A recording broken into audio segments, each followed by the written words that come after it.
নমস্কার বন্ধুরা, জয় মা কালী বেঙ্গলি চ্যানেলে আপনাদেরকে আমি স্বাগত জানাচ্ছি।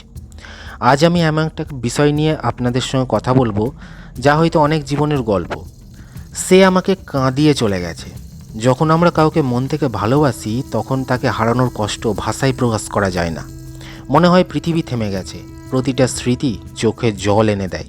কিন্তু একটা কথা মনে রাখবেন, যে মানুষ আপনার মূল্য বুঝতে পারেনি, তার জন্য নিজের জীবন থামিয়ে রাখা ঠিক নয়। জীবনে কেউ চলে গেলে কষ্ট হবেই, কাঁদবেন, কারণ কান্না দুর্বলতার নয়, মনের ভার কমানোর একটা উপায়। কিন্তু সেই কান্নাকে কখনো নিজের ভবিষ্যৎ নষ্ট করতে দেবেন না। প্রতিটি বিচ্ছেদ আমাদের কিছু না কিছু শেখায় নিজের মূল্য বুঝতে, নিজের প্রতি ভালোবাসা বাড়াতে এবং আরও শক্ত হতে। আপনি যদি আজ ভেঙে পড়েন, তাহলে বিশ্বাস করুন, এই সময়ও একদিন কেটে যাবে। নতুন সকাল আসবে, নতুন মানুষ আসবে, নতুন সুযোগ আসবে। আজ যে মানুষটি আপনাকে ছেড়ে গেছে, হয়তো সে আপনার জীবনের শেষ অধ্যায় নয়, বরং নতুন একটা সুন্দর অধ্যায়ের শুরু। তাই নিজেকে বলুন, আমি যথেষ্ট, আমি মূল্যবান, আমি আবার হাসব। এখন আমরা একটা শান্তিময় মন্ত্র জপ করব।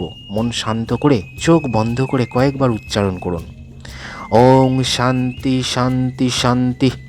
ধীরে ধীরে 21 বার জপ করুন। এর অর্থ হলো, আমার অন্তরে শান্তি আসুক, আমার চারপাশে শান্তি আসুক, আমার জীবনে শান্তি আসুক।